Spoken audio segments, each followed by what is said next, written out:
Hey everybody, welcome to Houston with a Problem, livecast 13. So I guess we're gonna start off this week with talking about the fact the volume is really low, and not just low for like specific stocks, but kind of just low across the board. Um, we we saw a big sell-off yesterday that kind of dropped everything several percentage points, and a lot of the big name blue chips, index stocks, those things just took a dive right at 4 a.m. when the pre-market opened. So we kind of witnessed what perhaps was a big sell-off to get liquidity. I'm not sure. That was speculation. Other speculation was that somebody perhaps got margin called, but I'm not quite so sure. Simply because the volume today was freakishly low. That could be attributed to everyone being on vacation this week, but the but the fact that it was so low for everyone across the board is kind of interesting. Somebody posted a thing to me on Twitter earlier that it could be a sign of a bear market in that people just don't want to change their positions because they don't quite know which direction things are going to go. So, but anyway, here we are. I got my preferred shares for Torchlight on Wednesday after close. I think a lot of people on Fidelity did. As far as I know, people who use Webull haven't gotten it yet. But I don't know. I don't know if other people have gotten their preferred shares. The preferred shares, because I get asked this question a lot, are an IOU. They're a placeholder for when Metamaterial, Torchlight, those two companies that merged, have finished selling off all the Torchlight oil assets. Those assets include hundreds of thousands of acres of oil property, and when those sales are finished, that's when they will send us the dividend that those placeholders, those preferred shares, represent. Man, my mind just went blank. I wanted to thank everybody for Tuesday. That was awesome. I felt great that I figured out how to do a charity event for the live chat and the ads that get done on the video. I think total we raised $569 through super chats, and then another $250 via ad plays when it was later. So that's $800 for an awesome charity. I think I might do something like the first Tuesday of every month, do a charity show, because why not? If I can sit here and talk for a couple hours, I can raise money for somebody who needs it. And yeah, I like that idea. So look forward to maybe every first Tuesday being a charity Tuesday. Okay, let's look at the chat here and see what everyone is talking about. Mostly it's them saying that I'm late. I wasn't late. I was here at exactly 2 o'clock. Okay.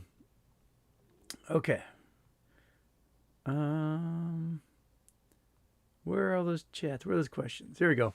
At the beginning of the week, 2 million AT&T and over 500,000 Verizon call contracts were purchased today. Biden randomly signs a bill benefiting competition between internet companies. That's interesting. I think that might play into who SoftBank and who Starlink end up partnering with. It'd be interesting to see who they partner with. Someone asked me a few weeks ago who I thought they might partner with, and I don't think it would be Verizon because they have the wrong kind of network compared to the rest of the world. It's all on GSM networks. But yeah, I would have to look into the Irish Cowboy. I'm not quite sure what all that entails for that competition between the two. Okay. All right.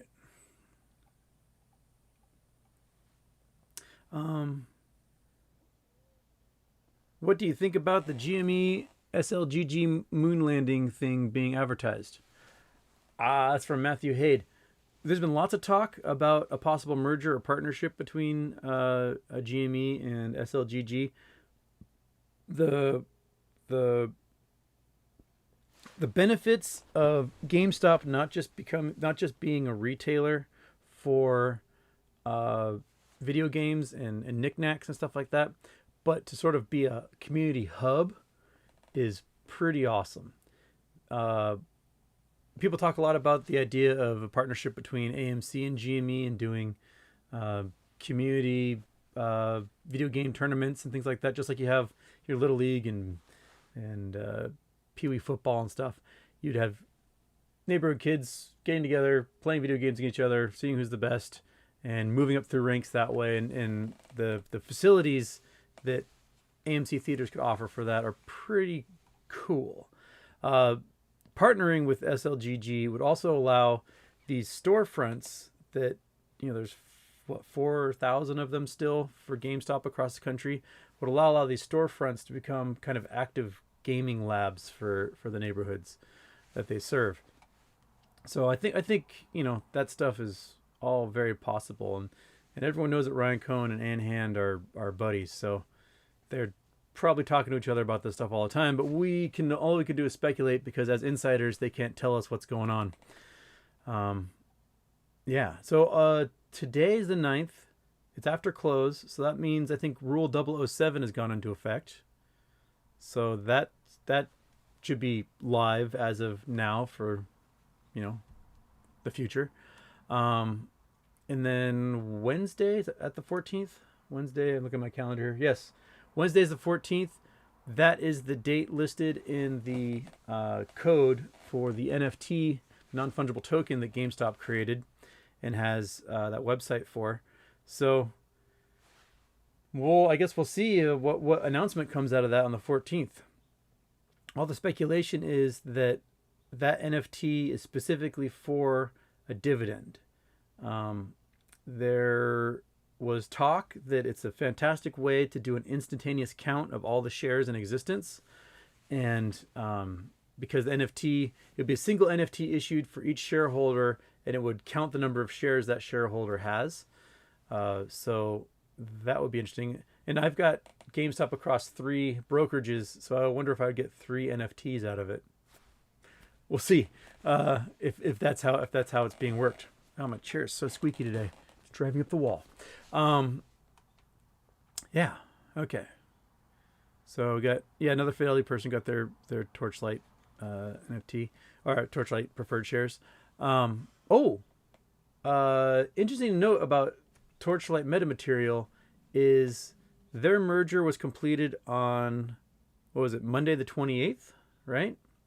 And Newegg just had a merger, and 35 days later their price shot to $77. So I wonder if the T+35 on Torchlight and metamaterial might be kind of bonkers, simply because the volumes have been teeny tiny. Leading up to the merger, they're seeing volumes of 150, 200 million a day on each one of those individual stocks. And now that they've merged, we're seeing volumes of like 14 million, 19 million. So whatever short positions have been created prior to the merger is not even, they have not been covered in any way, shape, or form. There's no way to cover, several 100 million short position shares when you're only trading 14 million a day.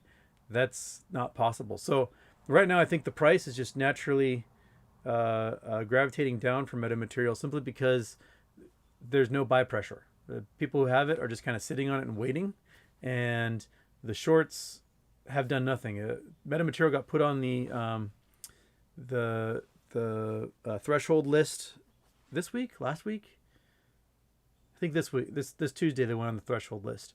So that means they're now at day 9 of being a threshold. So they'll get to T+13 next week. Interesting stuff to think about. Okay. Let's see here. Oh, sorry, my chat just reset again. I need to find a better way to do this chat. Okay, Sal Stockowitz post, or was it our Superstonk, saying that DTCC and the SEC may be working independently, and the DTCC is passing rules and getting structures in place to protect itself mostly. That's from Sitting Bull. Very likely. Everyone can see the writing on the wall, and no one wants to foot the bill. I think a lot of the DTCC rules were specifically to protect their membership and themselves from those who suck. Uh, we saw that JP Morgan is pulling out of the DTCC and creating their own clearinghouse, much as like Fidelity has their own clearinghouse. So membership might be dwindling in the DTCC, specifically in that there isn't all that giant collateral of the membership that works as insurance for anything that happens. The way the rules were written like an insurance policy, like a traditional insurance policy, in that you have, all these members that pay their dues, and you never expect for all the members to get into like a crash accident all at once and then have to pay out for all the cars that crash at the same time. They expect a crash accident here, crash accident there, crash accident here, and that collateralized input of all the memberships can cover those accidents here and there. The DTCC, I think, is looking at how many of their members are so severely over leveraged and freaking out because all of them are heading towards a wall at the same time, and all of them are going to smack into that wall at the same time, and the remaining members will be financially liable for it. So a lot of these rules are building walls around their good members so that they can let the bad ones die. And if they do so, I think their hope is the Federal Reserve will step in sooner, because the banks that lent on margin and those prime brokers that lent on margin will be the first ones, like that first line of defense after liquidation. And we're seeing weird stuff. Wells Fargo eliminated personal lines of credit after eliminating auto loans and eliminating home equity loans. So they're down to like two kinds of personal credit cards, one kind of business credit card, and home loans. And if you're a bank, you want to be able to lend a lot of money, because lending money is actually how you make profit. It's really interesting to see a bank stop lending money. It doesn't make any sense to me. And people yesterday were asking me if that's a sign of a credit crunch, and quite possibly yes. In 2008, we saw limitations put on how much money you can withdraw from an ATM at one time. I mean, if we start seeing stuff like that, then that tells me banks are scared of people running and pulling out their cash, or that they need a bunch more cash in reserve in order to pay off obligations. So, oh goodness, people are happy birthdaying me again. This is every day is my birthday. Okay.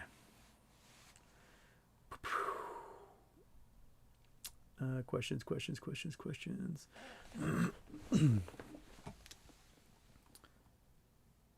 Okay, so Kellerus says that investor from Sweden with Avanza got their preferred shares. So I guess the foreign investors are starting to get it now. Awesome.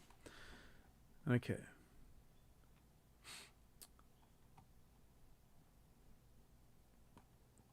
Where are the questions? Do space companies care about stock price or focused on being the first for whatever purpose? That's from Daniel Motes. Right now, making a profit for a space company is not really there yet. Some of them are able to use government contracts. SpaceX has quite a few government contracts. United Alliance and Blue Origin have limited contracts. What they're trying to do right now is they're trying to build the technology and the infrastructure to do really cheap launches into space and get to places like the moon and back fairly cheaply. And that's going to take a lot of engineering that we haven't mastered yet to be able to do that trip back and forth quickly and cheaply. Virgin Galactic and Bezos, since they don't have these big federal contracts, their first focus is commercial space flight, like tourist space flight, to launch people into space, launch rich people into space who spend like $200,000 for the privilege of floating in space for a few minutes and then coming back. it is probably once in a lifetime opportunity for most people to do stuff like that. But kind of with the Tesla model, you cater to the rich people first, and then you work your way down to being able to do a product for the middle class. So Jeff Bezos wants to be able to make it possible so that a middle class citizen can go vacation in space at some point. But that's all like a side gig to the main focus, which is space mining and getting materials off the surface of the moon and off of asteroids, which is where the big money is. Once the first asteroid is captured, you won't need to raise money anymore. There's so much value in just precious metals inside of an iron nickel asteroid that it would collapse every metals market in the world, and whoever owned the asteroid and was mining it would now rule precious metal commodities. In an iron asteroid a mile across, there's like $40 trillion in just gold. In an iron asteroid 500 meters across, there's more platinum inside of that than has ever been mined in human history on Earth.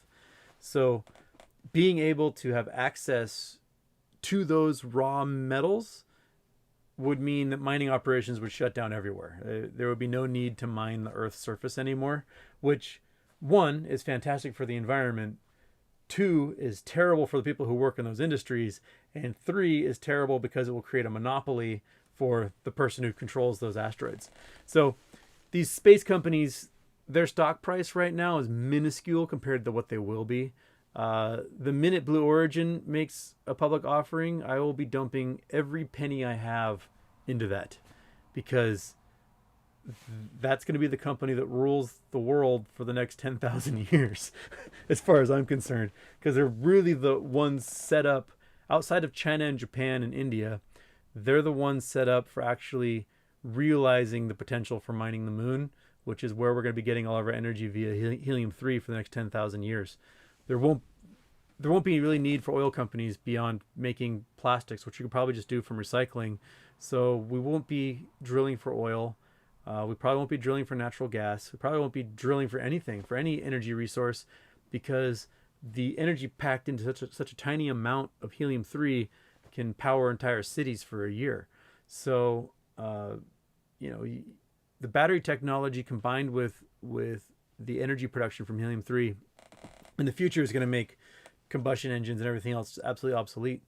If you haven't looked into it, look into GMG, Graphene Manufacturing Group. They're an outfit from Queensland University that invented something called an aluminum ion battery, and they're starting to do tests with it, but it can charge in 60 seconds. It weighs a fraction of what a lithium ion battery does, because lithium ion batteries have to have these cooling systems on each one, and the power packed into them is insane. You can do like 12 kilowatts per kilogram of battery, which is, that's effectively, in 1 kilogram, you'd have the entire power production of a Tesla. It's nuts. And they will be in the coming future, they'll be in cell phones and cars and all this stuff. And so imagine you're driving a battery powered car and you pull into a station with a plug, you plug it in and wait 60 seconds, pull it out, and you've got a full charge. That's the future we're looking at. Whereas the current battery technology, you drive for a few hundred miles, then you got to plug it in and wait 4 to 8 hours, and then you can drive another few hundred miles. So being able to drive long distances is very time consuming in a way. So people still keep using combustion engines because it's a great way of transporting your energy with you and refueling it really quickly. But GMG, I think, is a battery tech of the future. They're traded on the Canadian exchange, I believe, on the Toronto Ventures Exchange, something like that. I picked up some shares just on the speculation that their tech is really rad, and they should be producing units into test vehicles and test cell phones in the coming months, and we can see like exactly how it works. I don't know how I got there from talking about space, but anyway, helium-3, space, batteries, that's where we are. Okay. Let's see here.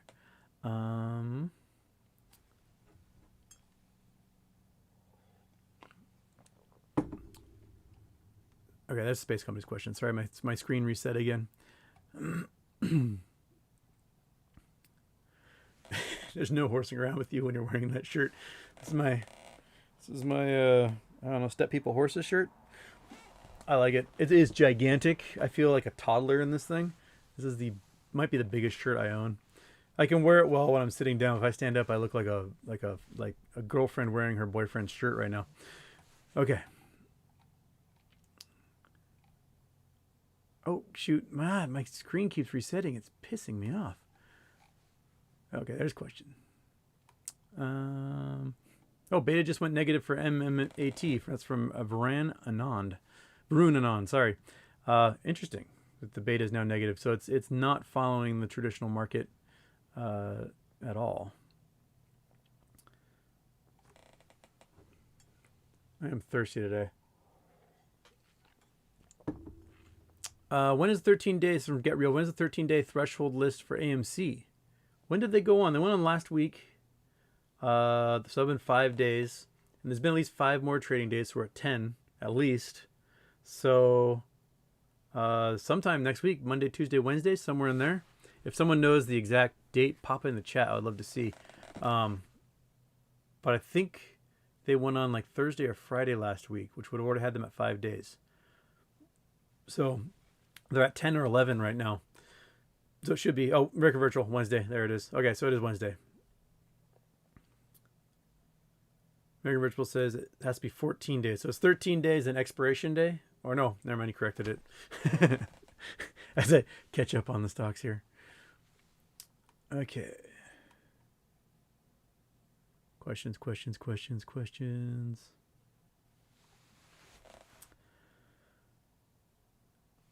What about the lawsuit against banks on CDs?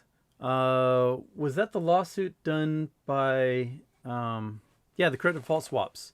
There's a lawsuit from New Mexico, the Attorney General of New Mexico, and their state investment fund, and I think they've successfully shown in the lawsuit that the big banks that do the credit default swaps were essentially monopolizing the market and setting prices that weren't reflecting the actual market demand.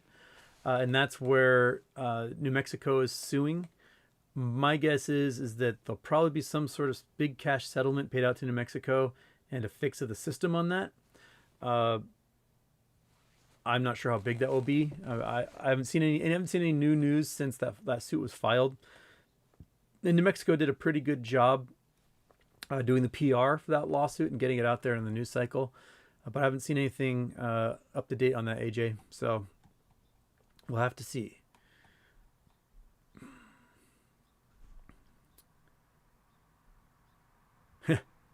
Graham, look at the chief. Looking some granite. Okay. Feifei, you're asking if Wells Fargo got in trouble with reverse repos. I don't know. I don't know if that squashing of personal credit has to do with perhaps a credit crunch or being short squeezed on reverse repos, because we're now we're a month into that reverse repo market, like just starting to get jacked, and over $1 trillion now, aren't we? So most of those reverse repos are short-term loans of about a month. So we might see lots of buying of treasury bonds over the next few weeks to compensate and replace the bonds that were borrowed from hedge funds and others to participate in that reverse repo market. I'm curious to see how the bond market will respond to all of a sudden that buy pressure from the banks trying to return what they borrowed to the hedge funds. Yeah. And people are like, don't trust banks. Yeah, don't trust banks. Okay.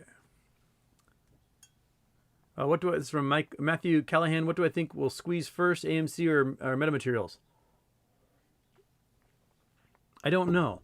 Metamaterials went on to the threshold list after AMC did, because I think they went on this week. And I think metamaterials, if they see a big spike in price, it might be at the T plus 35 date, just like we saw with Newegg this past week. I mean, Newegg was 37 cents like in December, and they hit $77. That's crazy. That's like they haven't had a price like that on their stock, I think, since the .com bubble. when they were like a fresh young thing. So seeing that price action on them right now is just crazy to me. A lot of people were saying that it's a distraction. Well, it's a distraction to get people out of GameStop and whatever. I don't imagine that a company that's worth 37 cents going to $77 is a great way to distract people. that seems like a pretty terrible distraction. It's like distracting someone by lighting yourself on fire. I'm sure it might work for a moment, but in the end, you're on fire. Okay. Oh man, the stupid chat just reset again. Okay, got to scroll through and figure out. Feifei is the reason I haven't gotten my preferred shares because they are synthetic and not enough people are selling, so the DTCC can't find real shares. Very possible. Depending on brokers, you might have some of them forcing buy-ins because they can't. They got too many synthetics inside their client accounts. So Fidelity may have very well been like, hey, you guys need to replace these synthetic shares with the real deal so that we can give our customers their preferred shares because it's too much of a pain in the butt to do it otherwise. So I don't know if Webull or these other like online brokerages, if they quite have the power to demand those buy-ins. So that might be why it's being slow for them to get those preferred shares into people's accounts. And that might be, something that being on the threshold list and otherwise are important for metamaterials. I do think metamaterials is going to see some sort of pop as a result of how many shares were naked shorted prior to the merger. So, yeah. Drumkid97, what is the possibility that the mainstream media beginning to mention things like shorts and MOAS creates FOMO? Very possible. That's what happened in January, was the media talking about these things, and all of a sudden you saw like girls on Instagram and Twitter that normally talk about fashion or something, all of a sudden like GameStop, and people were buying like crazy. The squeeze for those meme stocks in January, I think in large part was mostly FOMO and not from hedge funds buying. It was mostly average people going, well, I don't want to miss out on this. I want my stock to be worth $1,000. And they jumped in really quick. So, yeah. Yeah, the mods are doing fantastic. I appreciate you folks so much. I feel like I got lucky deputizing all of you and being able to tackle the people who are. I don't even get to see it. I miss like every horrible comment by somebody because I'm stuck chit-chatting while the bad stuff's going on below and I don't see it. So thank you. You're protecting my sanity. Daniel, what do you feel about Wells Fargo shutting down certain banks? Oh, I just talked about that. And people stepping down from Credit Suisse and moving to other banks, for example, Morgan Stanley. There is usually a lot of incest between these banks. So, I mean, if you want to get paid more, traditionally you have to switch jobs, or at least threaten to switch jobs.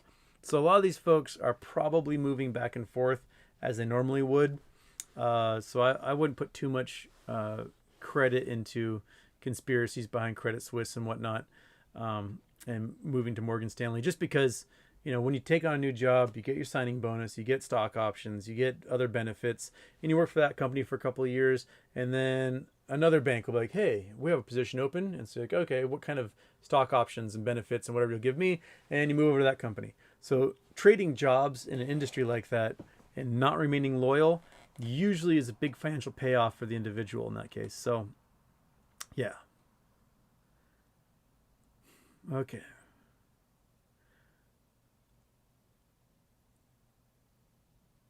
This is from Grace Foundation. Do you think cryptocurrencies will run the economy for space mining? I'm not sure what role cryptocurrencies will have in all of that.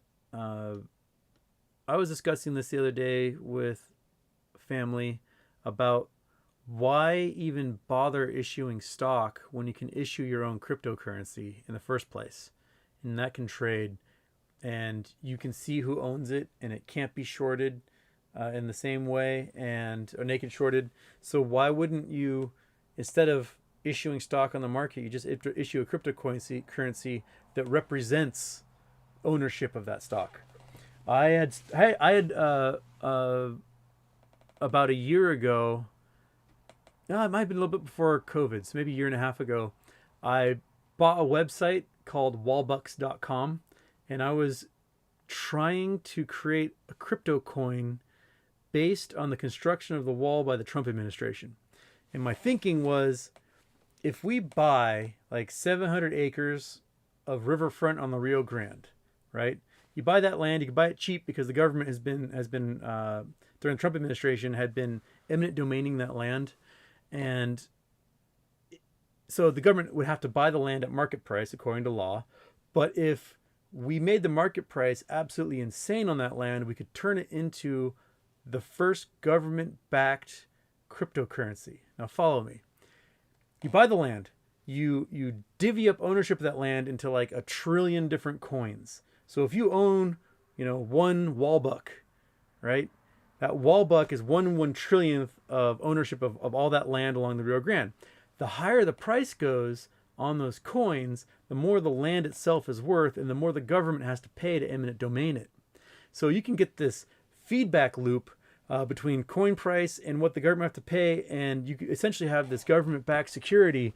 And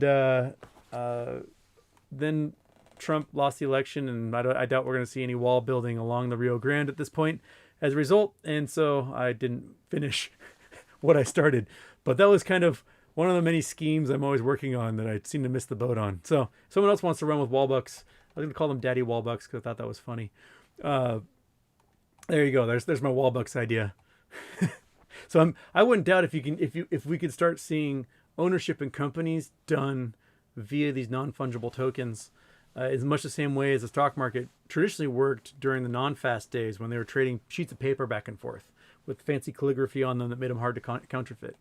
So, yeah, it's very real that cryptocurrency can be used in the future. I mean, how else are how else are you gonna have an economy in mining colonies in space using paper currency? It's gonna be like the future where people have the little chips in their arm or something, and they boop and get deducted credits or whatever. Plus, a lot of them will be basically company towns, much like ancient or old-timey coal mine towns where everything's owned by the company, and you're stuck paying the company for everything because there's no regulations in space. There's no human rights in space. There's no law enforcement of any kind. So these companies, they can work that way, I think. Chris Taylor. Great show. Gamestop strategy to best shorters is issue an NFT dividend. Could entity business company be stood up to offer SVC for issuing NFT dividend on behalf of other beat down shorted companies? I'm trying to understand this. So could entity business be stood up to offer SVC for issuing NFT? I don't know, honestly. I'm trying to pick apart what your question means. The service for issuing NFT. My brain's not picking up on what the SVC abbreviation is. Sorry. If you can clarify, I'll try to answer. Sorry. I can't quite pick up what you're laying down right there, but thank you. I think the GameStop strategy with NFTs is to get a concrete share count as well as force the shorts to cover or close their positions, because they can't issue a PIL. They can't counterfeit that NFT because the NFT may be directly tied to how many shares an individual owns, and they won't be able to copy that and make a new one that can replace that specific code.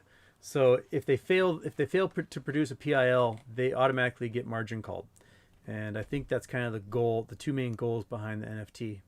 If that is close to what you're asking. Oh, dang it. It just reset again. Sorry. Citadel is asking thoughts on Melvin being down 46% in 2021. Yeah, someone just sent me an article from the very libertarian Zero Hedge page, and Melvin is, they aren't performing at all. They are just stinking it up, and despite getting lots of cash injections from Citadel and 0.72, they're really getting hammered with the shorts.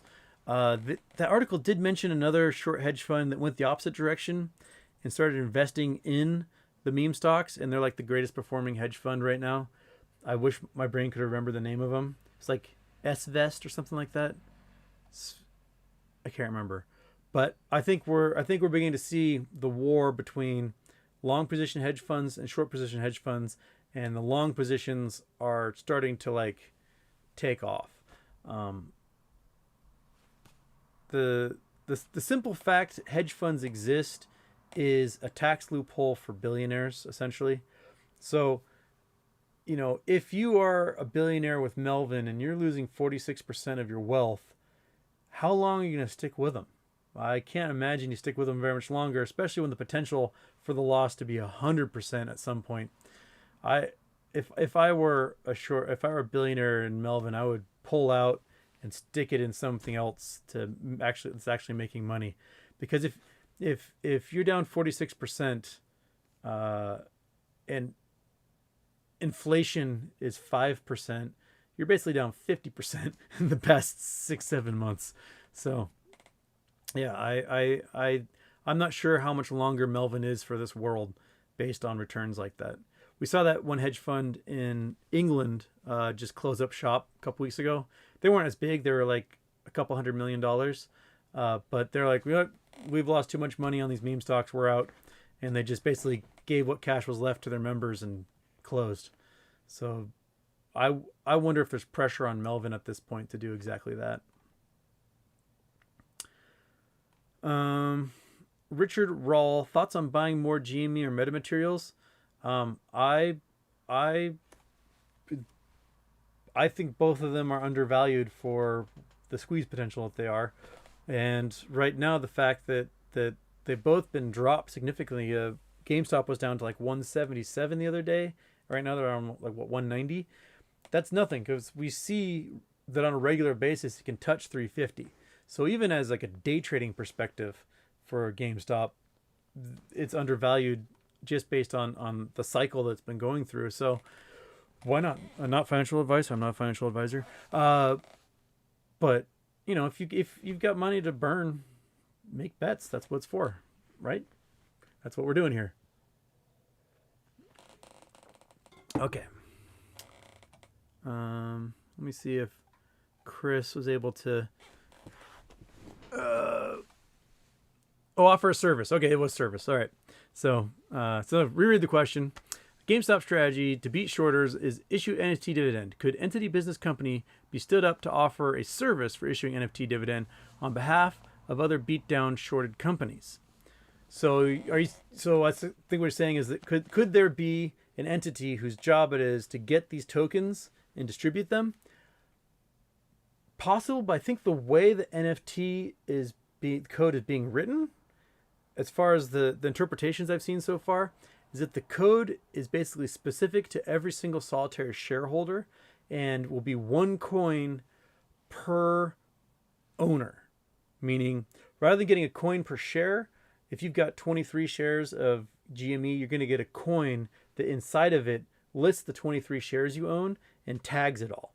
And so each coin not only is non-fungible, but is unique to every single solitary person who owns stock in the company. So it might be hard for creating some sort of service that can trade these coins around, because it's a bit different than the way I thought they would be doing it, which is basically creating a GameStop currency. That might be on the horizon, considering that they are hiring a lot of coders and programmers right now to work on the NFTs for this. So there might be in-game NFTs and store NFTs and things like that that are all associated with providing other services and like in-store credit. But I think this particular NFT is going to be work a little differently and is specific only to uh, uh, absolutely just offering a beat down on the short hedge funds. The guy who's in charge of it created a financial institution that could basically mint an NFT that would keep track of all your holdings in one coin. So if you owned, 50 different crypto coins, you would have this one NFT in your account that would be non-fungible, that would keep track of all of your holdings, so that you couldn't get stuff stolen from you. And he came over to GameStop to work on this NFT, and I think it's more as an in-practice work for him, so that he can see this experiment of tagging ownership into a coin and minting it as something specific and new to try on the market. So I think it's more of like a scientific experiment for him to work on. Okay. Looking for questions. This is from XBW. Where do I get my cool shirts? Mostly they're given to me. I used to buy lots of shirts when I was like a teen. I always loved crazy shirts because I loved the TV show Perfect Strangers, and I loved Balki Bartakamus. And Balki Bartakamus always had like crazy patterned shirts on, and I wanted to be Balki. So when I was a kid, I would get crazy shirts. But the problem is I was growing, and I'd grow and I'd grow and I'd grow out of shirts. So when I was 14, I stopped growing and was at the height I am now. So the shirts just started accumulating. And then the summer I turned 21, I worked in a bar for that summer before I started school again. And for like the 70 days of work, I thought it'd be fun just to wear a different shirt every day all summer. And by the end of the summer, people started noticing that I'd never wore the same shirt twice. And they just started bringing me shirts from their closets. And for years, I've received, like sometimes a shirt a week for years at a time from people. Weird people that I'll say weird, very kind people that I may have met once will be in like Goa, India on vacation, see a shirt and bring it back specifically to me, even though I don't know them very well, just because I saw the shirt, we thought you'd like to wear it. And of course I will wear it. So I just started collecting at that point. And now I've got probably upwards of 800 shirts at this point, just all gifted to me. Every once in a while, I might be in a thrift store and be like, I need to own that particular shirt right there. And I do buy them every once in a while. Mostly people give them to me. Okay. Oh, stupid. Every time I scroll a little bit in the chat, it just goes right to the bottom and I miss out on everything everyone's asking. So, let's see here. Tim Doran. If the bad hedge funds are liquidating their long positions on red market dates and stashing cash, then the good hedge funds are insulated from the bill with the new DTC rules. Who pays the MOAS ticket? Well, the cash on hand for those hedge funds would go to us. So those hedge funds that are liquidating their stocks to get cash, presumably that cash would go to us. That depends though, because we've seen through lots of research that hedge funds have a lot of offshore membership in that they send their cash offshore. And if they're liquidating cash and sending it offshore, they may be counting that cash as being part of their hedge fund, but because it's an international corporation where that cash is being held, it is technically outside the governance of the DTCC or the SEC or anyone else. And when the shit hits the fan, they can just throw up their hands and be like, sorry guys, we got nothing, and go hug their money off in the Caymans instead. That's a good question, is who's going to foot the bill, and it's probably going to quickly be the prime brokers or the banks who have to pay the MOAS first. And those groups, I think they're looking at their books and realizing there's not enough cash on hand to handle any of this. So they may be liquidated to zero pretty quickly as well. And that's when the Federal Reserve, needing to make sure that the capital is moving through the market, will probably spin up the printers and give no interest loans directly to the banks that will probably be forgiven or something, just to keep money flowing through the market. That's how I'm picturing my brain working. This is Keem. Will space mining happen in our lifetime? Yes. I wouldn't doubt if in the next 15 years we are seeing the first ores coming back from the moon, of helium-3 ores. Bezos is planning on landing on the moon in 2024. The Chinese are planning to land on the moon right around then as well. And those trips aren't just to like touch down and like, we did it again, but to touch down and start making the facilities that will house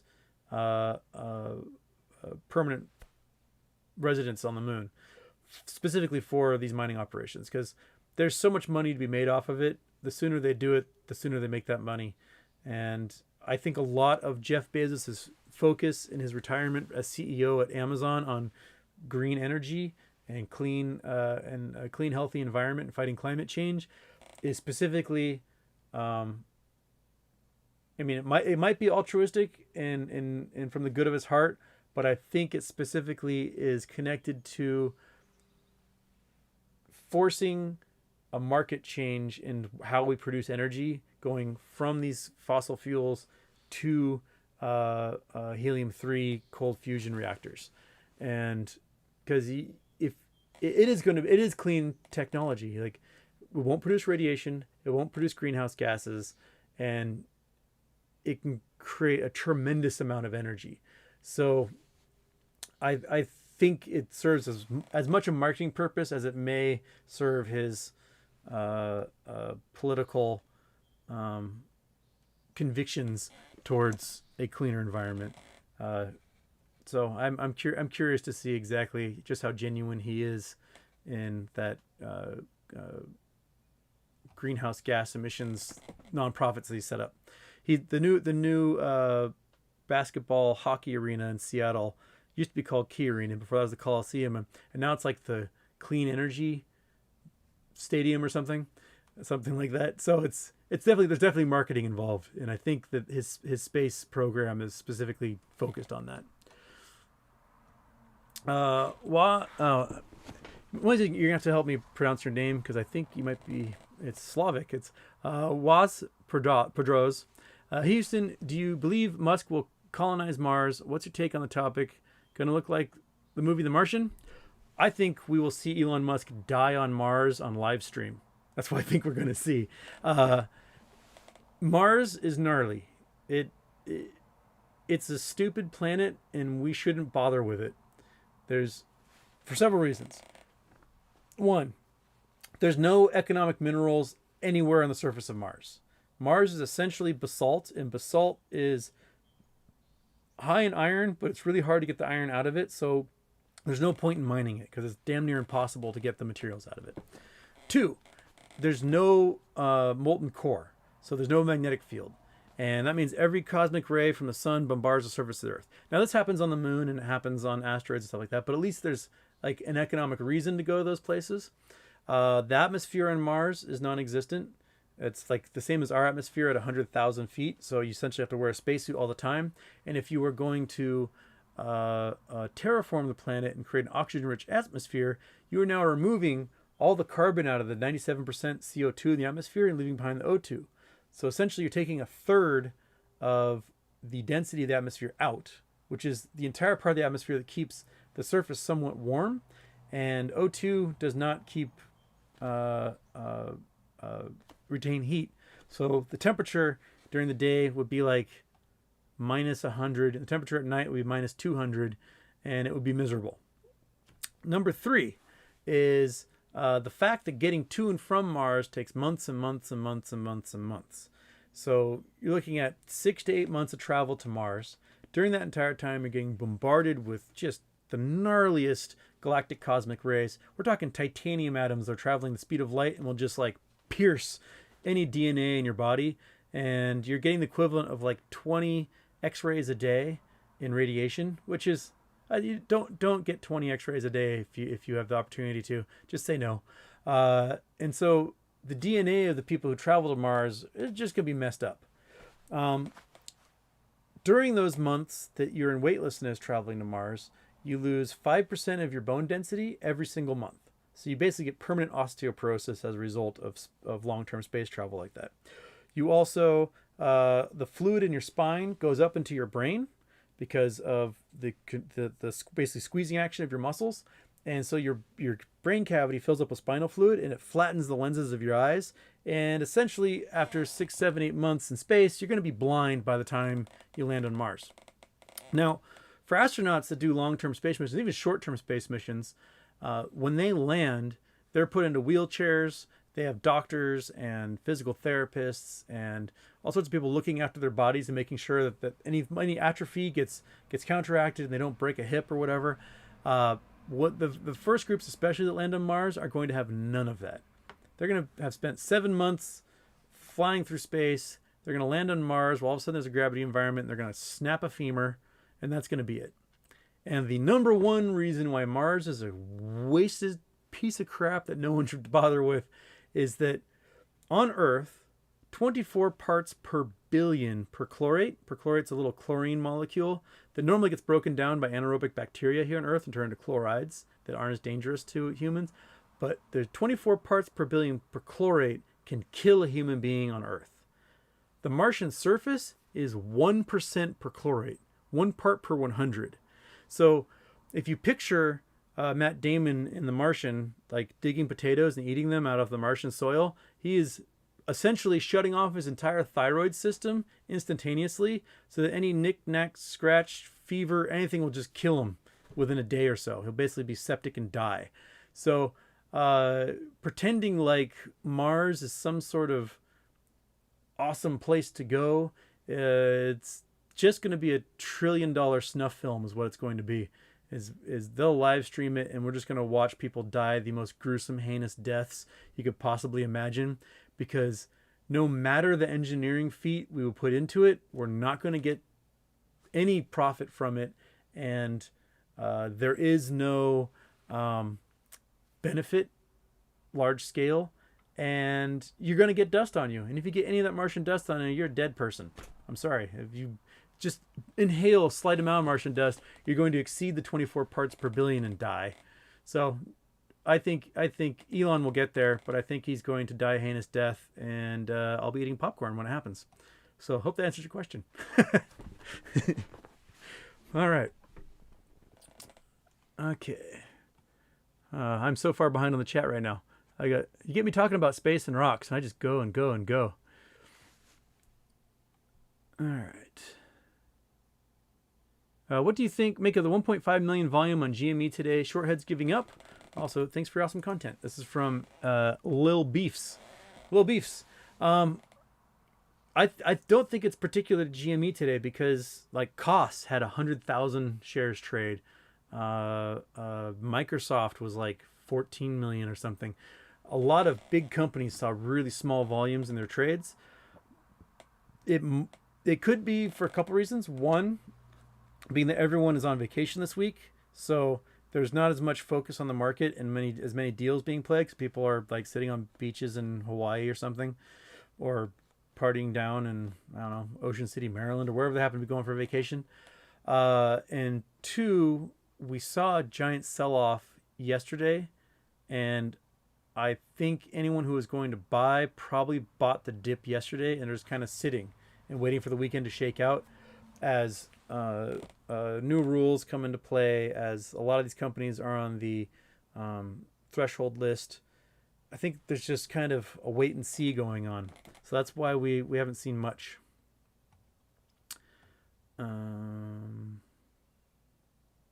Bird Bear wants to go mine some asteroids. Let's do it, man. Hopefully we'll have the money after the MOAS. We can make our own space company. What would I call my space company? Houston, we had a problem. I don't know. I think a good space company name. It probably has to be something completely innocuous and corporate sounding, like Adventure or something. I don't know. JP, will FTDs only be covered in dark pool? Seems no regulation to stop illegal shorting. So only a margin call will cause it.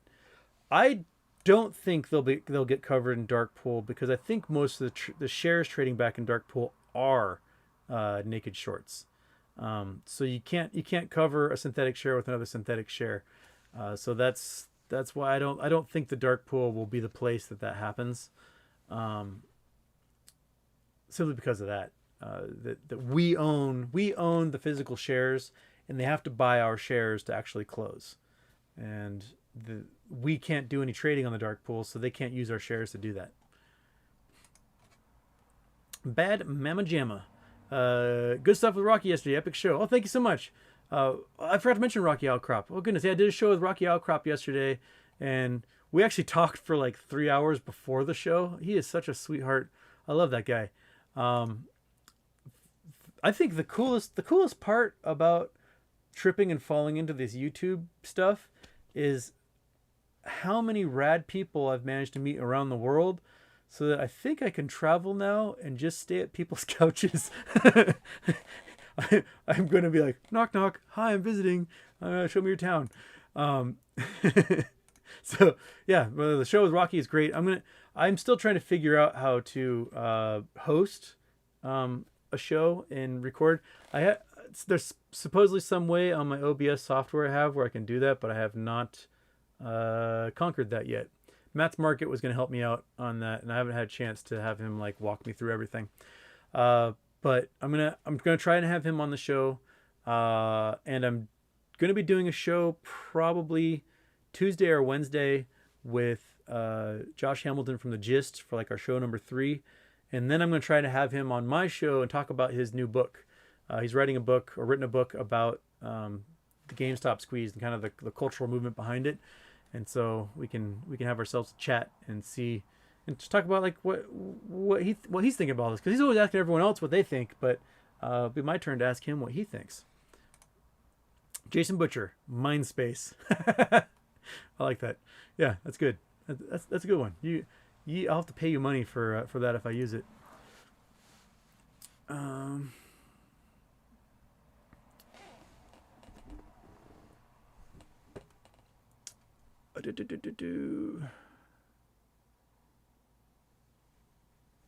JS, I think you may have addressed this, but how has Metamaterials avoided being margin called, since they can't provide the preferred shares? The preferred shares have started going out, but it hasn't gone out on all brokerages yet.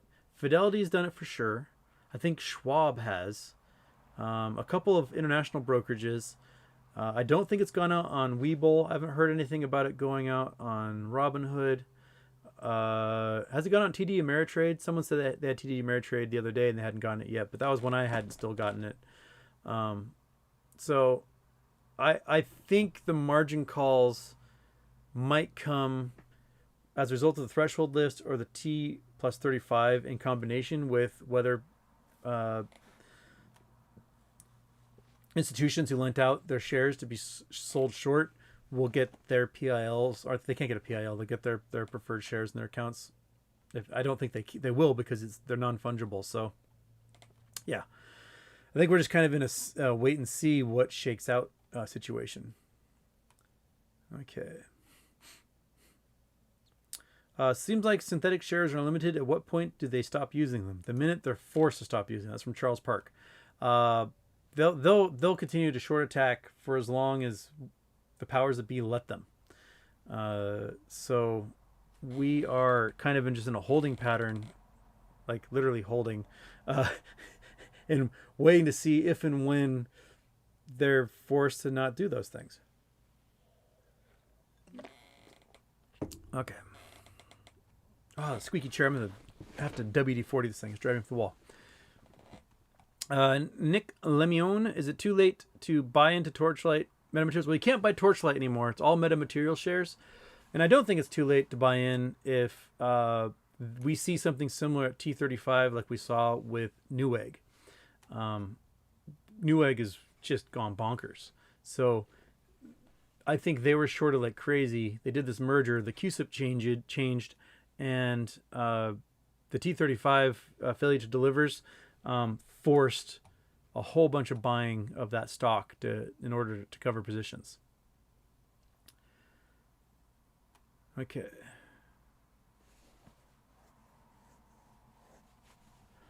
Merrick Sanders says every 100% gainer you see on the list each day will likely have Citadel Advisors as a top holder, plus Virtue and Susquehanna. Very likely. They may have wised up to what was happening, and they might be playing the other side now to make some cash. If you see that your enemy is kicking your butt, you might take on their tactics, right? So I wouldn't doubt if we see more of Citadel actually buying physical shares and things rather than just put long puts and calls, which is what they had been doing. So I think they're not so stupid that they can't learn. That being said, we're still seeing tons of shorting on the stuff that was already shorted by them again and again and again and again.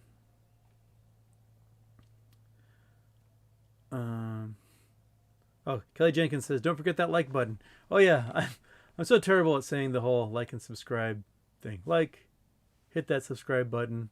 Rocky Outcrop said that there is a way for me to change my chat so that only people who subscribe can participate and kind of force them to subscribe. I don't know how to do that. I didn't bother actually looking. So, I don't know. That might be in the future. It might force you to subscribe, which seems kind of cruel, but, you know, whatevs. So Solely 69 Overstock's crypto dividend issued 5.30 and the peak price was hit almost 3 months later.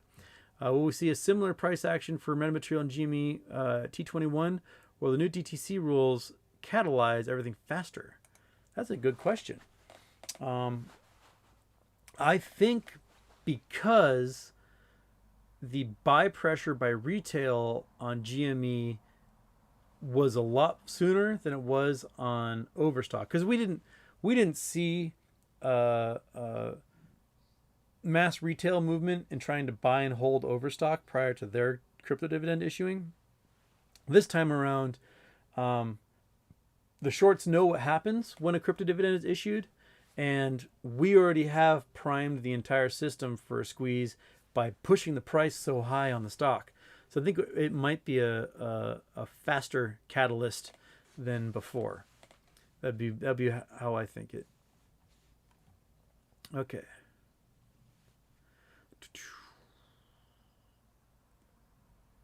Oh, I had somebody ask me the other day about looking at when to sell when the MOAS happens. And we're talking specifically about GameStop, but this can relate to any of these other stocks.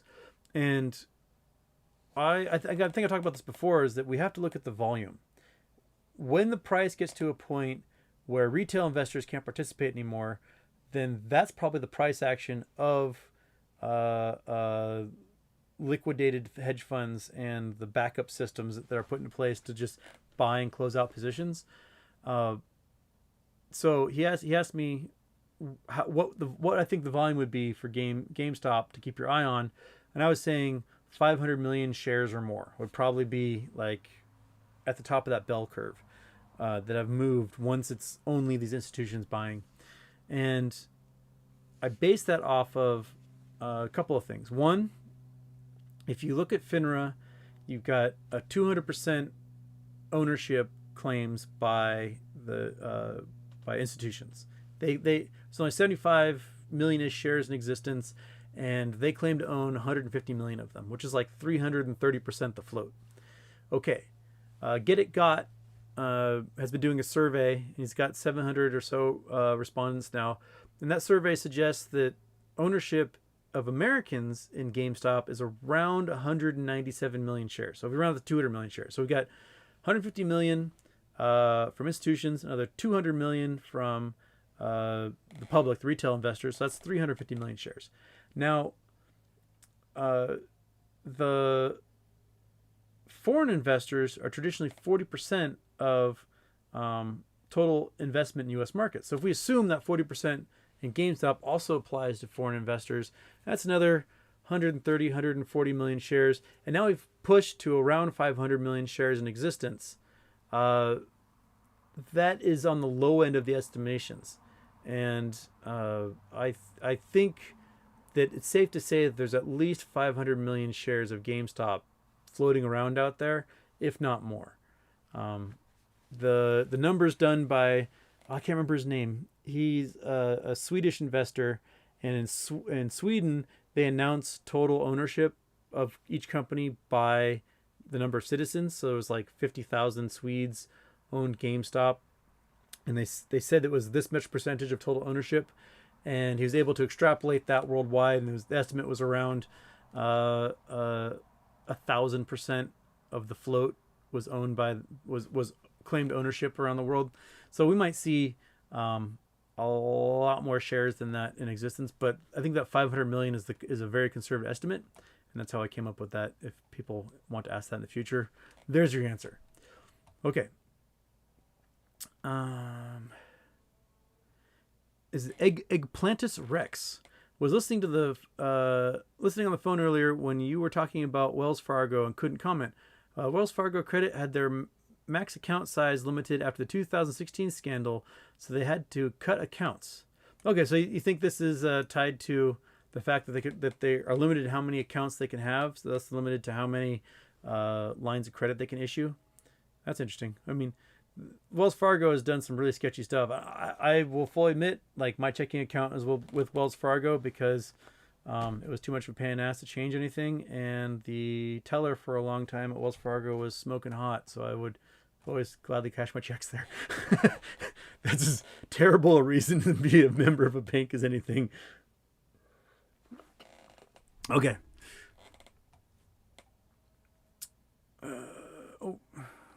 I got lost again. Rocky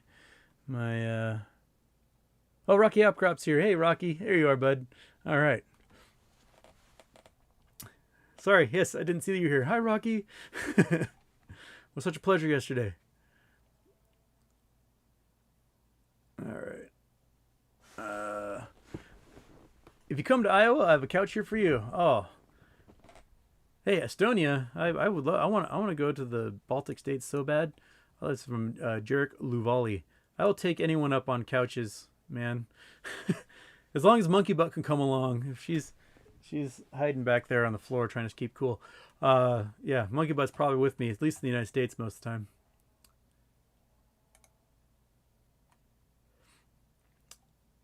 Okay. AMC, it's from Matthew Haight. AMC should stream Elon arriving on Mars. Oh, just like one small step for a man, one giant leap for man, crunch, and just this fibia and tibia snapping too. I don't know. Okay.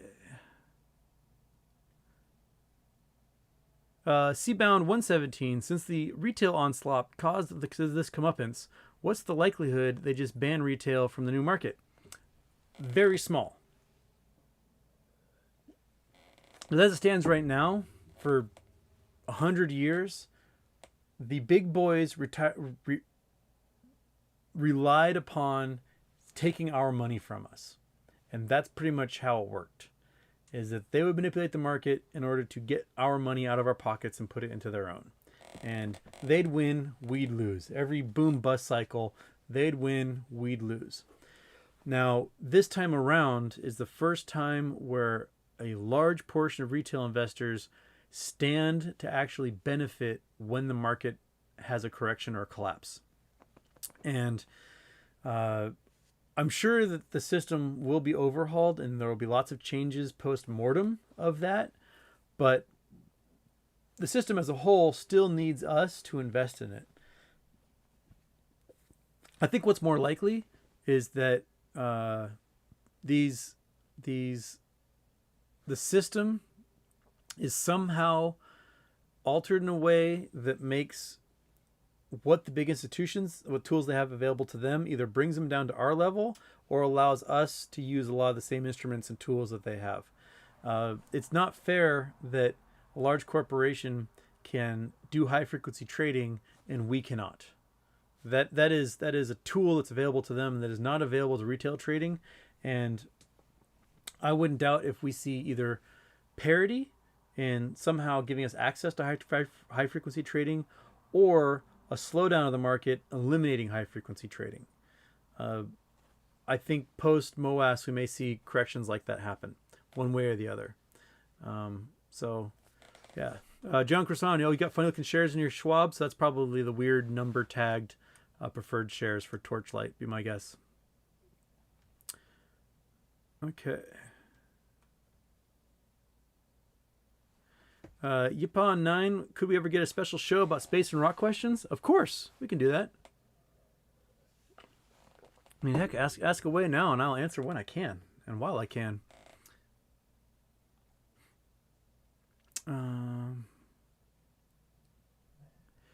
Stock Stalker, are you aware of any funds or ETFs that invest solely in companies that are being heavily shorted and expect to squeeze? There are few. There was the meme stock one by that jerkwad that owns Barstool Sports. He created one. The thing is that the ETFs that are specifically tailored to whatever the overshorted meme stocks might be at the time, is that those ETFs give the hedge funds a new access to short that stock, because you can short ETFs when that stock is on short restricted sale, short sale restriction, the SSR list. So we saw tons and tons and tons of shorting of ETFs and index funds at the beginning of June, when we saw those huge spikes in AMC and GME. And then I think that short attack from those ETFs is what brought it down. So yeah, there are ETFs that are heavily invested in that. I can't remember the names of all of them. But right now they're serving as an instrument for these hedge funds to do more shorting, and not quite so much as a great investment for the retail investor, as far as I can see it. So that's where we are with that.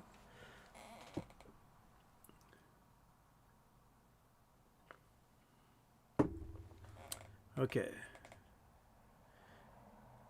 Have you ever melted down scrap metal to bars? This is from Rman 2021. Yes. I have a whole smelter in my garage and a whole like crazy lab station where I burn things with acid, and yeah, I reduce jewelry and electronics and all sorts of things in my garage and get precious metals out of it. It takes a while to collect enough metal to make that process worthwhile, because the acids are kind of expensive. But yeah, I melt things down. I make bars. Yeah. No story behind this shirt. This is one I think I bought without actually trying on at a thrift store when I was in high school, and it's just been gigantic and not really worn by me since. But since I'm sitting down, I'll wear it today. You get your day in the sunshine there, horsey shirt. Okay. More people saying they got theirs from TD Ameritrade. They're the preferred shares. Omantha, I'm saying this right? Omantha Sanjaya. Hey Houston, I'm one of the AMC shareholders. What's your thoughts about AMC short and long term, its future?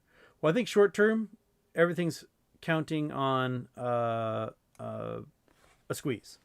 Long term, we have to see what type of viability AMC manages to do to attract customers back to their theaters, and to bring in money.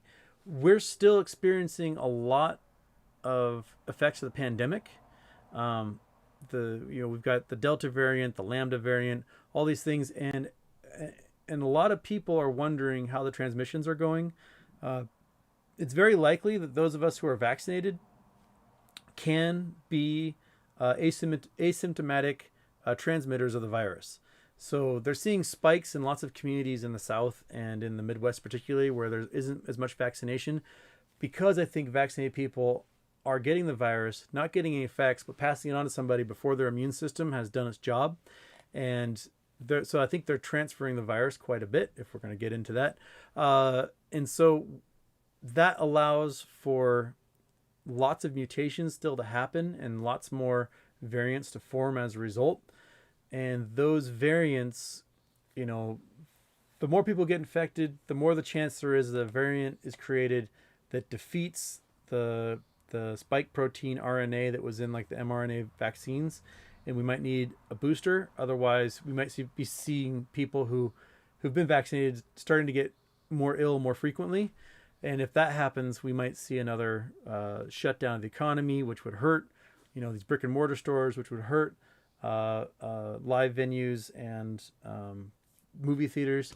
So the long-term outlook is going to be, how does AMC bring people back to their theaters in enough mass to make profit? And they are, Adam Aaron has started listening to the shareholders, and they're doing that pay-per-view special for the McGregor fight. So it's like $20 to go see it at the AMC theaters rather than $70 from home. So that's one of the things. So I think right now, Adam Aaron's trying to figure out how to get the company in the black, and the ways the traditional ways he's had to do that has pissed off the retail investors. So I think they're reanalyzing how they're going to do that. Because before they were issuing stock, but they were selling it, in the dark pools, on the OTC, specifically 2 short hedge funds for undisclosed deals to raise capital. And I think Adam Aaron is now realizing that if they're going to offer stock, they need to do it through the exchange so that retail investors are the ones who buy it. So it's like Maverick Capital, they got all these shares, promised to be long holders in the AMC stock, and then they sold it like an hour later. So, once bitten, twice shy. And I hope Adam Aaron's learning how not to think like a finance bro and to think like an ape. And he seems to be responding. So I gotta give him credit for that. They pulled the 25 million share vote out of the shareholders meeting, and they're not going to pursue the way that they're planning on doing it. So they may still offer shares, but they'll probably change how it's done, be my guess. I just missed a couple of super chats while talking about that. Let me see if I can. Easy E, space question. What's your favorite planet and why? And do you think we'll go back to the Roman naming convention for new ones we find? I don't think we'll go back to the Roman naming convention because it's a little ethnocentric. And I think it's fair that other cultures get a crack at having planets named for things in their culture. It's why not? Why not give them the chance? My favorite planet, well, I mean, you have to like Earth. it's the only planet that can house us, and there's lots of cool everything that's ever occurred in history has happened on this planet. So it makes it pretty awesome. But we'll go outside the Earth and we'll think about the other ones. I would say that my favorite planet outside of Earth is Venus, because Venus is absolute hell. The atmosphere is like 90 pounds per square inch. It's full of sulfuric acid. It's 900 degrees on the daylight side, 900 degrees on the nighttime side because the winds are so gnarly. The entire planet's basically a molten goo ball that's covered in a pudding skin. So the volcanoes are up so often, about every 500 million years, it's recoated itself. There is the possibility of inside that really heinous atmosphere that's like 97% CO2 and runaway greenhouse gases, that there's a level at like 100 miles up in the atmosphere that the density is like that of Earth, and there's actually water condensation, and the temperature is a comfortable like 70 degrees. And even Buckminster Fuller, back in like the 30s or 40s, had designed these floating aluminum structures using buckyballs, and he surmised that we could float these structures, find a neutral buoyancy in the atmosphere with them, so that they would float forever inside that somewhat habitable zone in Venus. And that's, I mean, I don't know why you'd ever go there, but that's a pretty cool idea for someone to work on that long ago. Venus is rad. So yeah, I would say Venus is, because it's such a hellscape. That's my favorite. Okay, Blue Hefner. The highest you think AMC can reach realistically? Will the price go up when they have to cover FTDs? The price will go up when they have to cover FTDs, but the price, we won't see that historic peak until we see the margin calls and the forced liquidations. Just covering FTDs is one thing. they cover enough, but those market makers have still generated so many FTDs, so many synthetic shares that have led to expired FTDs that we don't really have an idea how many are out there being traded around, because they never have to actually cover that position or close that position. My jaw's getting tired today. So that's kind of where we are on that. The peak price, I don't know. Thousands of dollars, tens of thousands of dollars, hundreds of thousands of dollars. I think it all depends on when retail starts selling, especially with AMC, because so much of AMC is owned by retail. The 85% of the company, regardless of institutional investment, regardless of the synthetics, is owned by retail. So retail will really control how high the price goes with AMC. But there's so many hundreds of millions of shares that if there's a significant portion of paper hands selling, I think there might be enough shares start bouncing back and forth to really reduce the peak price, like you would have with GameStop or Cost, or the companies that have less shares available. Cash Dallas. Did you hear about FINRA CAT system going up for September? MOAS will be before September. I not hear about that. I'll have to read it. If someone has a link, pop it in the chat. I would love to read that. Is that something that popped up today? Because I hadn't heard about that. I saw a thing that FINRA was asking about. They're asking for public comment about changes to how they calculate short interest. Last night someone sent that to me, and I was going to send a public comment in because why not? So I don't know if that has anything to do with it. I'll have to see. But if you see that Cash Dallas, pop a link in and I'll click on it. Matt Everts, beer on me. Thanks for the streams. Oh, thank you, Matt. Probably be a couple of Coca-Colas because I'm a total square. But thank you. Okay. Yes, I'm probably around 25 minutes behind on the chat. Sorry, you guys type a lot faster than I can answer my questions. So we'll get there.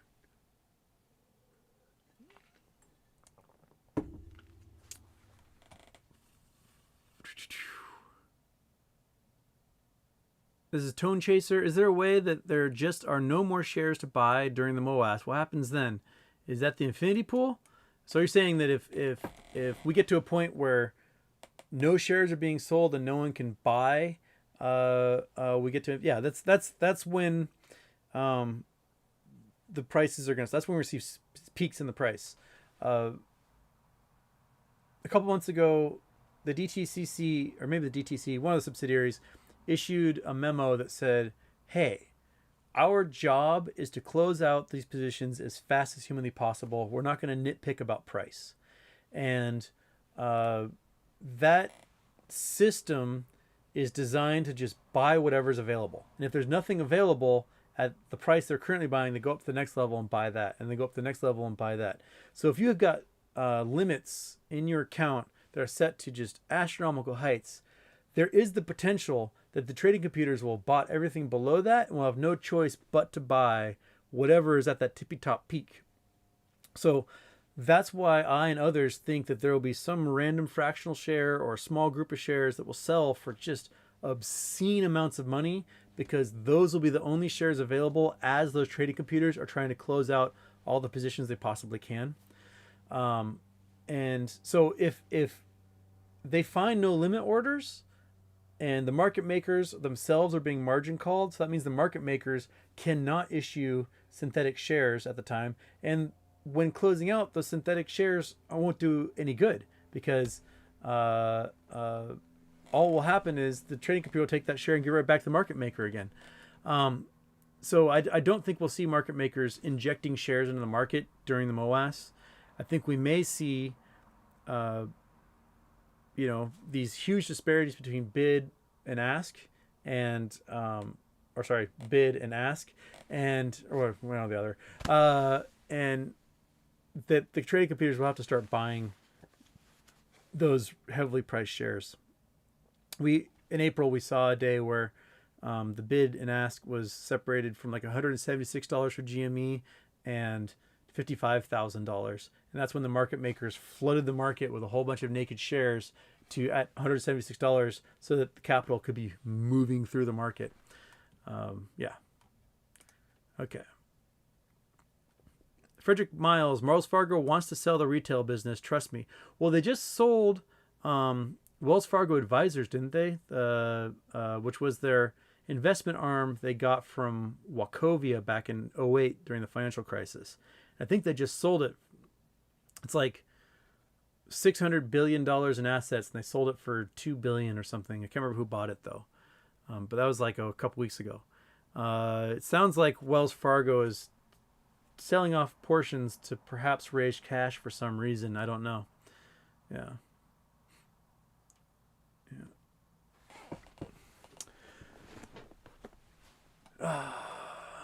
This is the Heat Inferno. Ethereum 2.0 means GameStop can make a real exchange.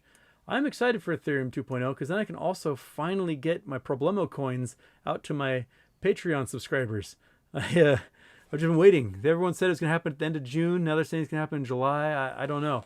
But Ethereum 2.0 come so I can afford to actually give my Patreon subscribers their Problemo coins. And if you subscribe to Patreon, you too will get 10,000 Problemo coins when I can actually afford to get them to you and not have it cost me $500,000 that I don't have. Okay. Crafted Genius, when's the next structured video coming? I love to dive in the GME and medical industry. I have not had a chance to get any further on those yet. I have mostly written my exit strategy video. I just need to get the time where I can sit down and record it and edit, because for some reason when I'm making a recorded video, like stuff goes wrong and it takes me forever to get them done. So I'm hoping I can do more of those, but my weeks have been busier than I thought they would be. I'm still trying to get the truck engine fixed and deal with warranty crud and stuff like that.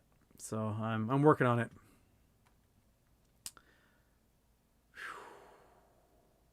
Yeah, William Morgan, retail brings in trillions a year. Yeah, the retail investors, that's where they get all their money from, is by sucking us dry.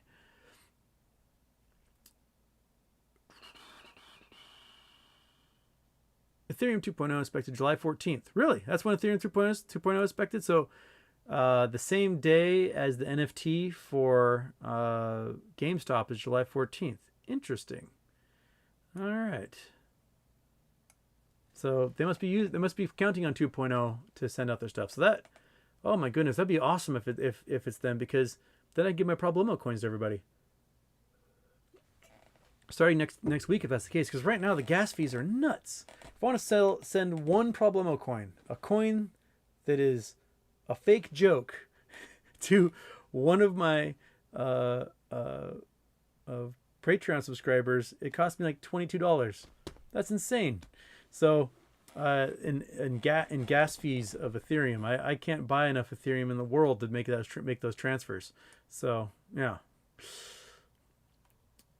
Okay. Oh, got couched in Okanagan. Sweet. All right. Vintage wolf shirt. That's from Joe Bob. I'll probably be in Okanagan. I think in August. I'm taking a group of UW geology students up to go look for sapphires up there. So we might have some talks about some wolf shirts. All right. Sean Alexander. Unless the hedgies send their money to North Korea, Iran, or Burundi, under Financial Action Task Force, FATF, the U.S. government can get that money back. They can, but will they? Because we've got $400 trillion offshored of U.S. wealth that's in accounts all around the world, and that FATF hasn't repatriated that money yet. So they can, but will they? That's the question. They may let these short hedge funds get that win and that they keep that money offshore, if they can get the tax benefits of us sending in our capital gains at 37%. So Yeah, interesting, Sean Alexander. I wonder if you got the Financial Action Task Force talking with the IRS, talking with the SEC, talking with the Federal Reserve. I wonder what kind of meetings they're having. I'd be very curious. Okay. Woo! Sweet.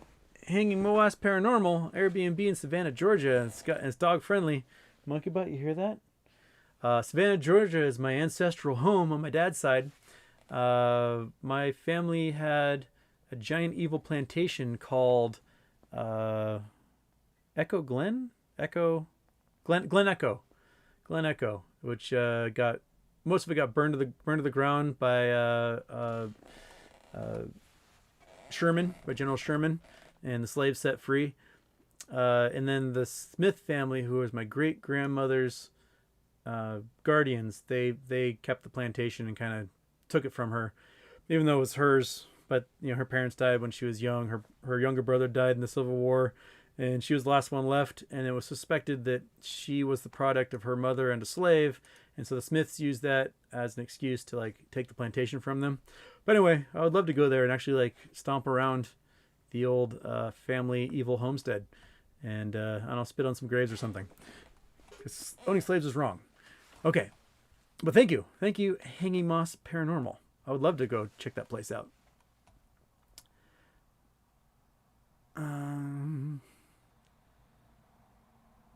Looking for the questions. Cash Dallas. No, some question to another person.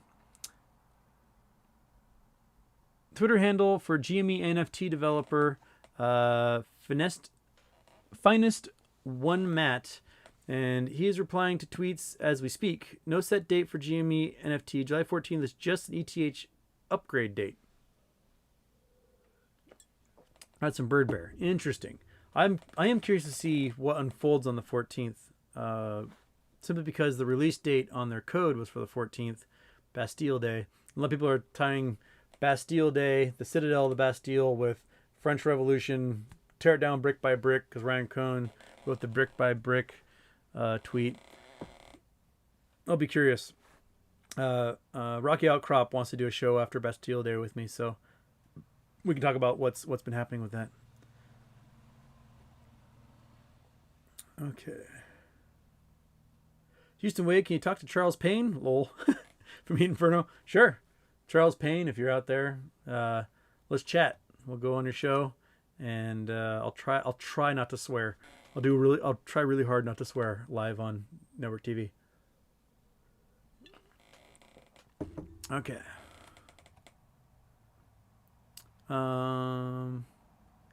Any cool minerals or rocks to be found in Minnesota besides agates? There is gold in Minnesota. There's silver in Minnesota. There's quite a few older silver mines there. Lots of iron. Tons of iron got mined in Minnesota. Granite. Most of the granite in Seattle came from Minnesota via now it's like the Burlington Northern Santa Fe Railroad, but I think it was just the Northern Railroad back then, or Burlington Railroad.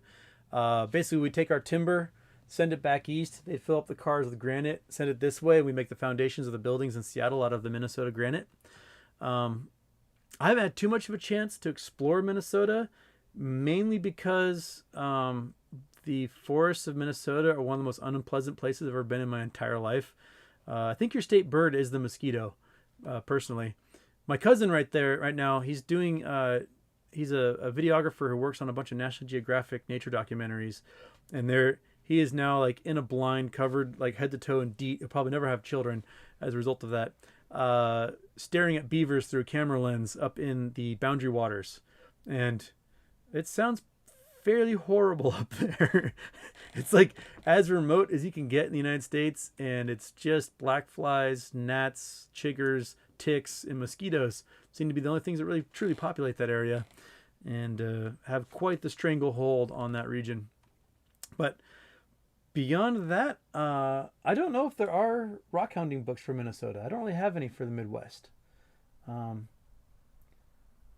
am fascinated. The last time I went through there, I drove north, sort of just east of the North Dakota border, and I am just fascinated by the size and frequency of strip clubs in these tiny little towns in Minnesota.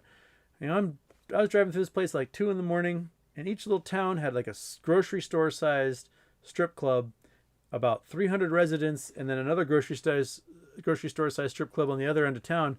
And I just imagine that everyone's just watching their siblings strip at this point. I don't know how they populate those strip clubs with anyone who is not related to everyone else who lives in that town. So, yeah, maybe you Minnesoters can explain that to me. I've never seen anything like it out west. I mean, it's cold as hell up there. I don't know what else there is to do. Okay. Oh, my stupid thing is reset again. All right, I was just below Blue Hefner, his super chat. Matt's perfect hair. He got his preferred shares in one broker, but not the other for Torchlight. So,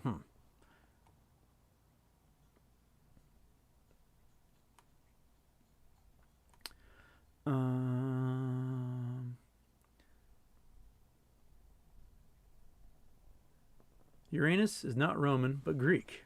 There you go. My anus? His anus.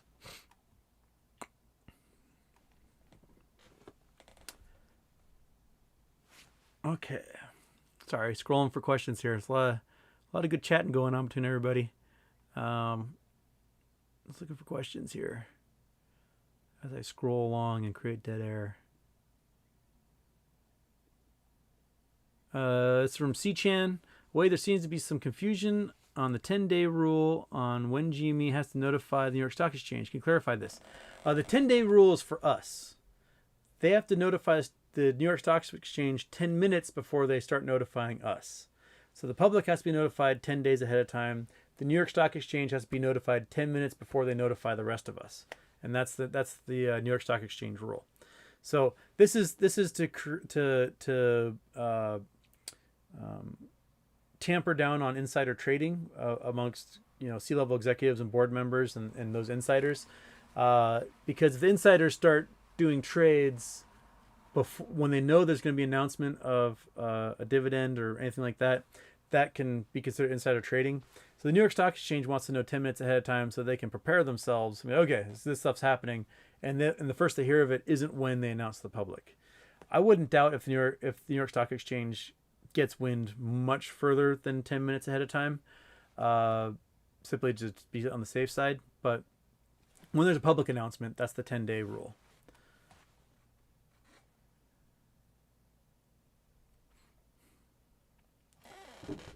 James Ego, what does the Delta variant have to do with AMC being shorted?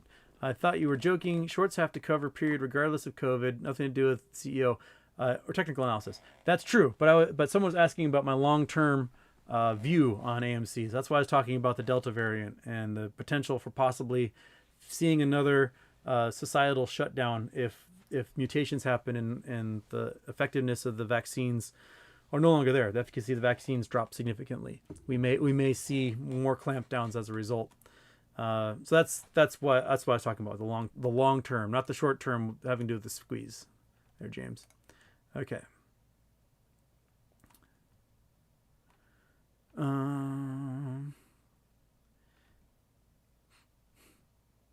So from James also, GameStop can have the best earnings and it will still be shorted to oblivion. Can kicking. I thought you would know that. Sounds like talking points. Well, yeah, GameStop, I mean, that's their only tools to short, and to keep short attacking. That's their entire MO. So the short hedge funds can't cover now. If they get margin called, they can't cover. There's no way any of them can cover at the current price, and these folks are left with just shorting, hoping to shake us loose. But I'm pretty sure they shook all the paper hands loose at this point. I don't think there's any of them left. It's just us left, and we're just waiting. So the moment the margin call happens, those hedge funds are screwed. Because just on GameStop alone, they're over leveraged against all of their other assets. Melvin Capital lost $1 billion for every $11 GameStop went up. So that's since what, $15 when they originally started shorting GameStop, and we're at $200 right now. So we're looking at $20 billion plus that that they are short on, and that's the size of their entire fund. They also shorted everything else: AMC, BlackBerry, Nokia, Bed Bath and Beyond, you name it. They shorted. So just on GameStop, they're over leveraged on GameStop. So if there's a margin call against GameStop, Melvin Capital ceases to exist. But it's also going to cause margin calls for all the other stocks that they shorted on, and the money doesn't exist for any of these hedge funds to cover any of that margin. So, yeah, they're screwed. Okay. Star Killer, do you think there will be trading halts during the MOAS, or will they turn off the circuit breakers and let it rip? I think we might see lots of halts before they turn off the circuit breaker and let it rip, because there will come a time when the FOMO of retail disappears because the price is too high for what they can afford, and at that point it'll just be the buying computers doing all the buying, and there's no reason for them to halt the trading computers in that case. Just let it go. But they may keep them going, but I doubt it. I bet they'll just let it rip to just close this out as soon as possible. Travis Christman, what do you think will squeeze first, AMC or GME, or will it happen at the same time? I think it won't matter.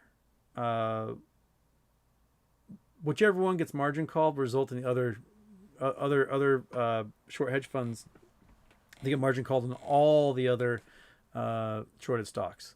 There's a reason why the graphs for all these stocks on January 28th were like exactly the same. Was because they're all tied to each other. They all have this like relationship, and they're shorted the same way by the same people. And when those people are in trouble, they all go boink and shoot right back up. So I don't think it matters which one squeezes first at this point, because I think there'll be a chain reaction. When one squeezes, the other will squeeze at essentially the same time, and we'll all just, go to moon together. Jameis the Lord, my broker has a sell limit of 5% above current price. Am I screwed? You are definitely screwed. That's awful. Only 5%? Most stocks have a volatility of 5% these days. I have 50% with Fidelity, and that sucks. I can't remember who, SoFi or someone like that. People were able to set like $10 million sell limits, but I'm not in that, so I don't know. My plan is to just keep an eye on the stock. When it reaches a price that I feel comfortable, I will sell it for 50% more than that, and then work on the next share and sell it 50% more than that one. And that way I can just keep working my way up to hopefully millions of dollars a share and not miss the peak. AMC closed under max pain today. Max pain was $48. What's concerning is the max pain for next week is $40. Will they drive it below 40? I don't know. This is from Tensai. For those who don't know, max pain is where like the number of puts meets the number of calls, and where they like cross is considered max pain because it puts the least amount of either option in the money. So everyone who has options pretty much lose their shirt, and but if T plus 13 for AMC is on Wednesday next week, then we might see a bunch of buy pressure, because they put off the gamma squeeze from 618, and that's why they're on the threshold list right now. Is what they were supposed to buy a whole bunch of shares of stock to cover those positions, and they didn't, and so now everything is on the FTD list and growing. So we might see forced buying start to occur for the hedge funds that don't have market maker status next week as a result of that. Everton Lacerda, will we be able to see if they got margin call? No. We won't hear about the margin calls until days or weeks later, when the banks come back with the tail between their legs to their shareholders and announce how much money they lost. What we will see, though, is we will see lots of price action when it happens. And we may get an idea if all of a sudden the prices go to stupid levels that are the the space prices that we've been talking about in all the forums and online. If it goes beyond what retail can pay, then it's probably a good guess that the margin calls have happened. If we see crypto go down to 50% over a weekend or something, it's probably a good chance that margin calls have happened as those get liquidated. Okay.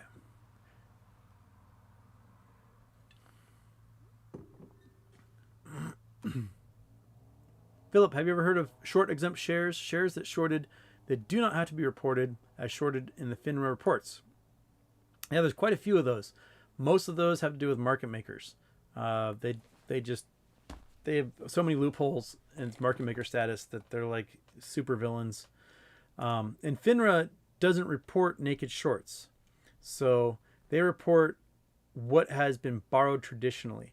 And some of that borrowing traditionally can happen two ways. It can happen from a hedge fund doing the normal method where they say, hey, BlackRock, may I borrow 1 million of your shares? And BlackRock says, sure. You pay me interest and any dividends, you can borrow them.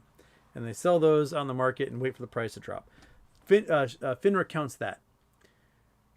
Another way that FINRA can count them is the shares get sold naked out in the market, and they get to T plus 2, nope, T plus 13, nope, T plus 35, nope, and they haven't covered. And when the regular's like, hey, we're going to force you to cover, they'll then go to like, hey, BlackRock, can we borrow 1.8 million shares? And BlackRock will lend them those shares, and then they cover all those naked shorts that they had. And now the short has gone legit with BlackRock or whomever. And that's how FINRA is calculating that short percentage, that short interest. What they're not counting is the sheer number of naked shorts that get sold and never covered or closed. And that happens a lot with market makers. It happens a lot with penny stocks because people just can't be bothered. Like, the stock's 30 cents. Who cares if there's a billion of them out there that haven't been covered? They just don't care. So FINRA takes no consideration into short interest for those naked shorts that are never covered and never closed, and for whom FTDs don't appear to matter. So those are basically short exempt shares that we have. Okay. Jimmy D. Houston, talk about Europa. Europa is a moon of Jupiter. It's got tidal stresses between the other Galilean moons of Ganymede, Io, and Callisto, I believe. And it is basically a ball of ice with a rocky core and a whole ocean inside. And the ocean is warmed by underwater volcanoes as a result of the tidal forces pulling and squeezing on the planet as it orbits Jupiter, and on the moon as it orbits Jupiter and interacts with the other moons. Io is a much smaller planet, and we can see the volcanic action happen as the friction of it being tugged and pulled by the other tidal forces. And we assume that there's that same volcanic action under the ice in Europa. And due to witnessing life on Earth live in seemingly inhospitable environments in undersea volcanoes and in boiling hot geysers where we see microbic bacteria exist, we think that even without light and without traditional atmosphere and other things, that it is possible for there to be life near the vents in these ice-covered oceans on Europa. So there are talks about sending a probe to Europa. Eventually, I wouldn't doubt if we send something to drill under the ice and test the water and see what the water's like. That might be, a few decades in the future. So there's your Europa lesson. If you want to know more, we can always talk more. All right.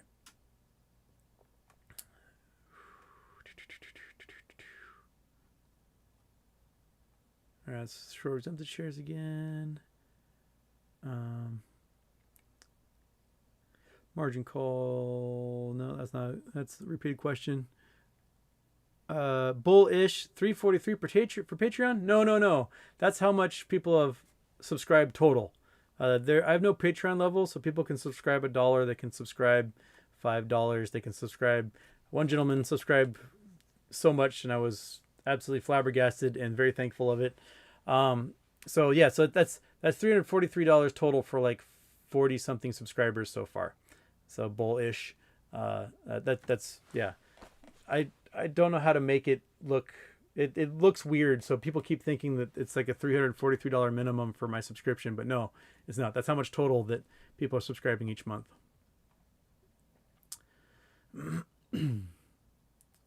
Okay.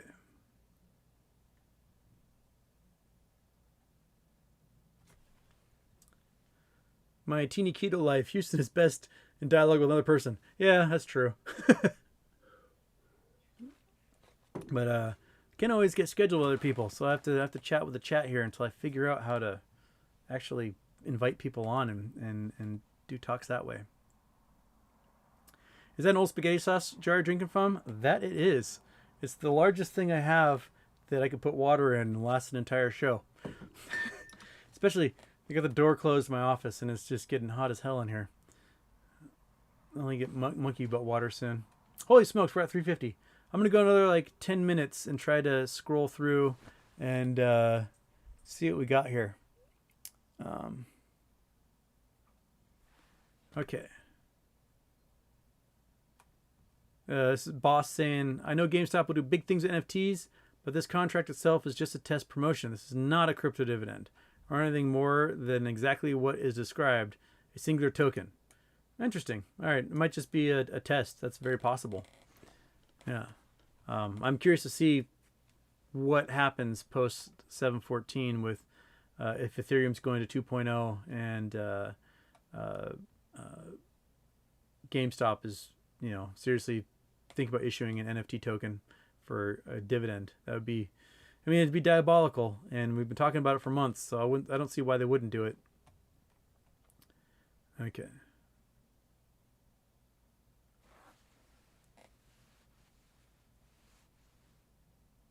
All right. Eggplantosaurus Rex, tell me where Minnesota gold and silver are. I don't know the specific spots. I just know that there's old mines there. There was a silver rush, turn of the century in Minnesota. Minnesota's formed on some of the ancient craton that North America has a couple of cratons that smacked together and made the continent of North America. The rocks there can be old. They could be like over 1 billion years old. And a large portion of Minnesota is sort of whittled down ancient mountain ranges. And those mountain ranges had lots of faults and mineralization in them. And what you're seeing now is like this flattened out remnant of the core of these mountains. And you'll get gold and silver in those. The other portion of Minnesota, there was a spot where the continent tried to make a rift zone. And I can't remember the date of when this happened, but these huge flood basalts happened. So we know that there's a rift zone in the Atlantic Ocean that's pulling the Western Hemisphere away from the Eastern Hemisphere, like Europe and Africa away from North America and South America, and they're pulling apart. We know that there's one happening in Africa, in the Great Rift Valley is where Africa is slowly starting to split in two with this rift zone. And that same rift zone is happening, or happened millions of years ago, where Minnesota basically, in a large portion of the North American continent, tried to split itself apart and spewed out all this basaltic lava. So there's huge flood basalts filled that entire region, and there isn't much mineralization where those flood basalts came out. So if you're going to look for gold and silver in Minnesota, I would look above and below where those flood basalts are in the older rocks. Hope that helps. Sheep ducking cow you. I'm here pickling banana peppers, listening to your pool of knowledge. Much appreciated. What's your favorite thing to can? Well, I don't do canning myself, but I do enjoy it. Enjoy eating it. My dad has this plum tree that is essentially 1,000 orgasms per plum in about a week, maybe 2. Those plums are going to be ripe, and it is my favorite time of year. I just sit under that tree and just eat and eat and eat and then just shit my brains out because you can't handle that many plums. But my dad's neighbor made a jam a couple years ago with those plums that was like neon pink. It was the craziest, most unnatural color I've ever seen. And it was the most delicious jam I've ever experienced in my life. And I'm hoping she steals a bunch of my dad's plums again and makes that, because it's been a couple of years since she did it. And man, those things were good.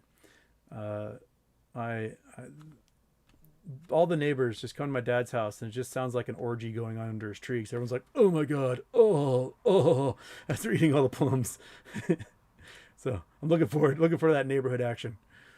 Sean Alexander, what happens if AMC was to buy the Ape documentary being made and issue one free ticket per share for the owners of record and charge $250 tickets at the door? Would that cause a squeeze? Ooh, that's interesting. I think because of the state that AMC is registered in, that they have to not have current debt in order to issue a dividend. So that might be one thing affecting doing something crazy with AMC. Now, Adam Aron's been trying to erase that debt.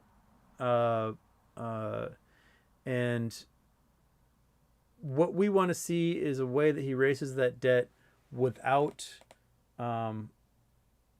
helping short hedge funds in the process. And if he presents us with an opportunity of share offerings that will erase that debt, I think the shareholders will go with it, so long as it isn't done like he did the last offering, which went in the dark pool and absolutely killed a rally. There's no reason to dump 11 million shares in an hour. That shouldn't happen.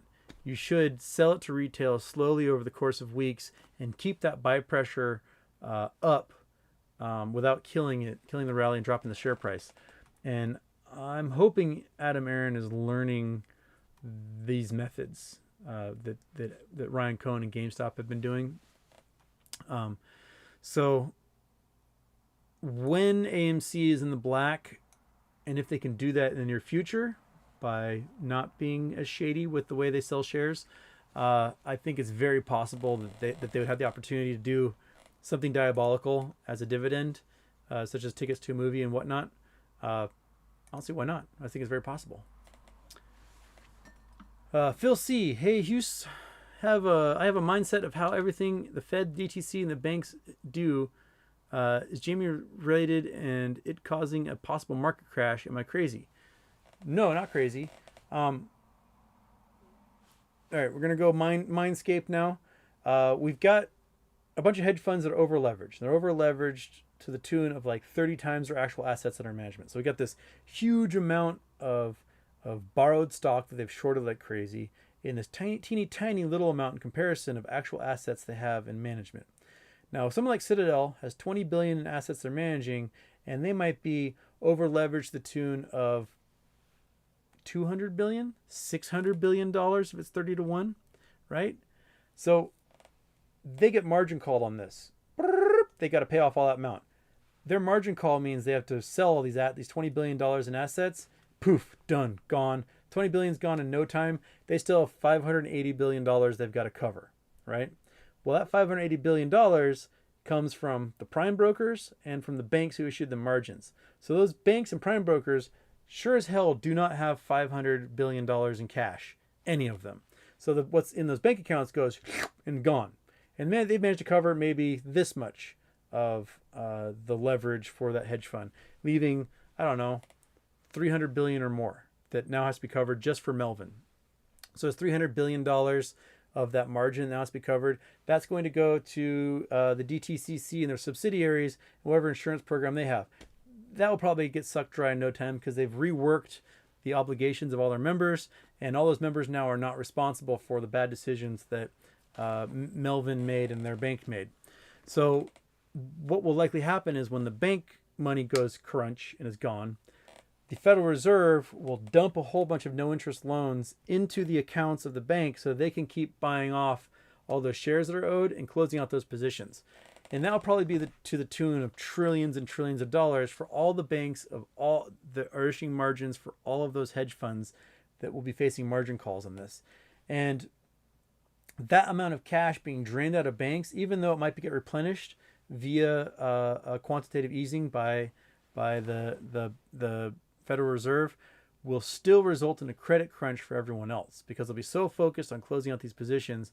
that they won't be able to do building loans, they won't be able to do car loans, they won't be able to do credit cards, they won't be able to do personal lines of credit, they won't be able to do short-term commercial credit, they won't be able to do all that stuff. And there's a lot of companies that rely on that corporate debt, the commercial credit, to do things like stock buybacks to boost the price of their stocks.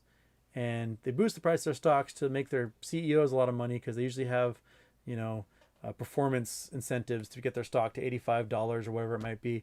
And if they can't do regular stock buybacks, the stock deflates to its normal price.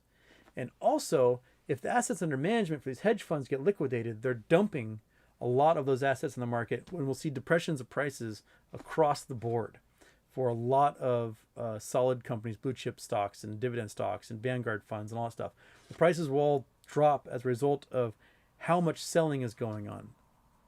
That can cause other companies, they might have a 30-to-1 leverage ratio, but if their stock prices drop 30%, the leverage might go up, and that might trigger margin calls on hedge funds that have nothing to do with meme stocks or shorting them or buying them.